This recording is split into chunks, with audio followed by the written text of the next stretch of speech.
I want to bring into the conversation here Brian Sobel, a political analyst, to discuss everything about the situation here as it unfolded and what could happen on Monday. Brian, thank you so much for taking the time to join us.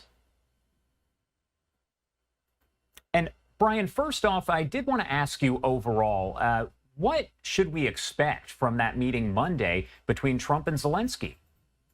Going to be an interesting meeting. Zelensky has a lot of preconditions, as does Vladimir Putin, for a peace agreement. And that includes the return of children, as an example, to Ukraine that the Russians have taken into Russia. It includes all sorts of protections and security guarantees. And that's what Zelensky thinks and believes Ukraine needs. On the other side, Putin has his list of demands. So Monday's important because this is just about trying to move the ball down the field, as it were.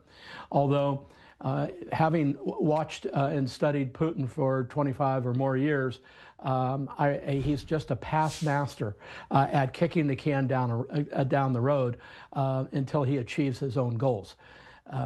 It's going to be very interesting to see on Monday. And again, this is another Oval Office visit by Zelensky, where you would hope that these two leaders, Trump and Zelensky, get along in the Oval Office. And that's what I was going to ask you next. Are there concerns that we could see a repeat of what we saw several months ago? We know that explosive confrontation there between Trump and Zelensky. It does sound as though they're maybe on better terms now than they were that day, but are there concerns that we could see a repeat?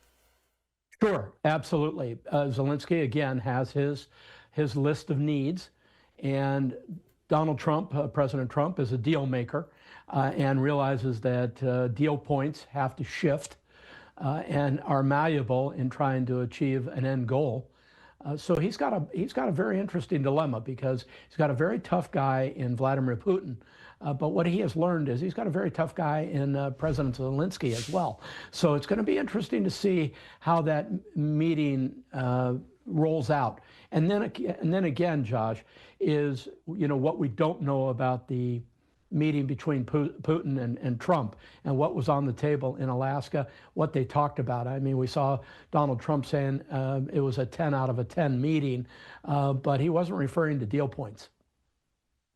So I guess going back to that meeting between President Trump and President Putin, there are still a lot of things left to figure out, a lot of unknowns. They held a news conference right afterward. It was about 12 minutes in length. Not a lot was said. We know that we got a little bit more information from President Trump on Truth Social this morning, but what question or questions do you think that maybe Americans have right now that they want to know about that closed-door meeting? The question is, what are the outstanding issues or issue that was not resolved at that meeting? And they're fairly predictable. Again, Vladimir Putin wants security guarantees. You think about Russia for a moment here, and they are bordered by 12 nations, 14 nations actually, 11 time zones, and multi-ethnic. Vladimir Putin has to run a major country in the world with all kinds of internal strife, a crumbling economy, and many other things. So he's got his agenda. For Zelensky, of course, Ukraine under bombardment every single day, losing soldiers on the front. So all of this is in the mix, and we're going to have to see how this rolls out, as I said a moment ago.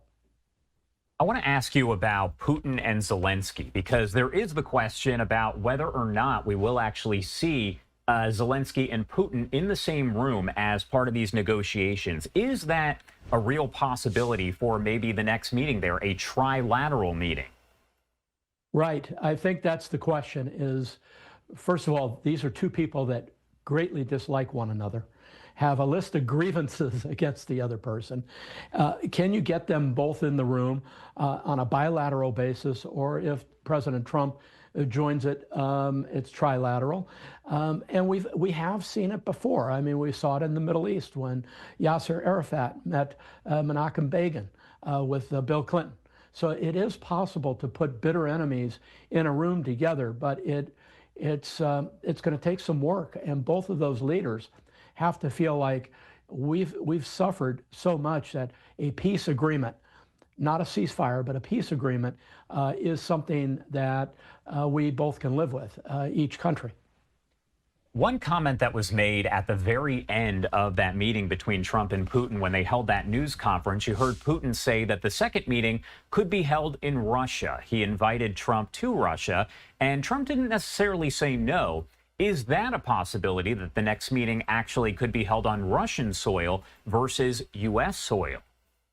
I don't think there's any chance that it's held on Russian soil if it involves Zelensky. This is going to have to be a meeting held in one of the European nations where, frankly, the Russians feel secure and the Ukrainians feel secure. These are meetings that don't just involve the principals, but they involve lots of other people. We saw yesterday in Alaska a full team of American diplomats with Donald Trump. Same with the Russians. These are teams that are brought in to talk with one another at a less than the top level discussion, because they have to come up with definitions of everything and what agreements can be reached and what agreements, frankly, can't be reached in these discussions. And so you saw that yesterday. A lot of times these outcomes of these meetings are well defined before the principals even meet. And I want to pop this up on your screen right here. This is actually coming in from Fox News, and it's part of the comments that were made during that press conference just yesterday. It says, Trump, quote, "will speak to you very soon and probably see you again very soon. Thank you very much, Vladimir." And Putin said, next time in Moscow. Trump said, "I'll get a little heat on that one, but I could see it possibly happening." Again, there's a lot of discussion there about exactly what to expect from the next meeting. Do you believe, based on what you've seen, that President Trump accomplished everything that he hoped to accomplish during his meeting with Putin? No, he didn't accomplish what he wished for, which was a ceasefire at a minimum and some sort of peace agreement. That did not happen. I think that was a very high bar to try to jump, and I think Donald Trump knew that. You always have hope going into these meetings that you'll find some agreement on these issues. But if you listen closely to Vladimir Putin in the media conference, he said a couple of things that are very telling.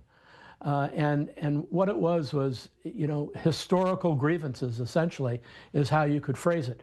That he has worries, and they have to be taken into account, about a nation on a border, and as I mentioned, 14 nations on the border of Russia, of one stripe or another, and whether that nation would become, say, a NATO member or much more aligned with Western Europe.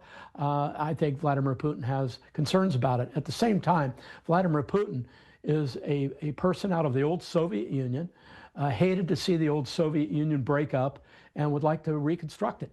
And Ukraine was a very important part of the old Soviet Union. And so it doesn't sit well with a lot of Russians and a lot of Russian elites, including Vladimir Putin and Dmitry Medvedev and Lavrov and all these other people, that Ukraine has its own independence. Brian, thank you so much for taking the time to join us here and help break it all down. Obviously, a lot left to see as far as what happens on Monday during that meeting between Trump and Zelensky. Anything else you want to add? Anything we missed before I let you go? No, I think we saw pretty much what really occurred behind the scenes yesterday, and that is a lot of discussion, not a lot of agreement or permanent agreement. And we're going to see now whether both these parties, Ukraine and Russia, can somehow find a middle ground with their security concerns and guarantees and all of that to actually declare, I think, first a ceasefire and then maybe a peace. All right, Brian Sobel there, political analyst. Thank you again for taking the time to join us on this Saturday. We appreciate it. My pleasure. Have a great day, Josh. You too.